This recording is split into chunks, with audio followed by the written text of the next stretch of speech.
อุจิวะอิทาจินี่คือนินจาหนุ่มอัจฉริยะที่ได้ทำการฆ่าล้างตระกูลตัวเองเขานี่แหละคือวีรบุรุษของโคโนฮันงาคุเระอุจิวะอิทาจิคือนินจาผู้มีความสามารถเหนือคนอื่นถึงขั้นที่ถูกเรียกว่าอัจฉริยะเลยล่ะเขามีความสามารถในการใช้คาถาไฟที่หลากหลายและวิชาที่อิทาจิถนัดที่สุดก็คือคาถาลวงตาแต่สิ่งที่ทำให้อิทาจิติด10อันดับของเราก็คืออิทาจินั้นมีเนตรวงแหวนกระจกเงามืนบุภาที่ใช้อ่านจันทานิรันดร์หรือคาถาลูกตาที่สามารถกำหนดขอบเขตของเวลาได้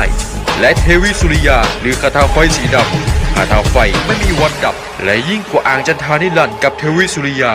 อิทาจิสามารถเรียกเทพวายุซูซาโนะโอะได้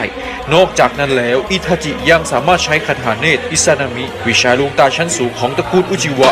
นี่แหละครับความเก่งกาจของอุจิวะอิทาจิบุรุษที่สามารถเอาชนะ1 ใน 3นินจาในตำนานได้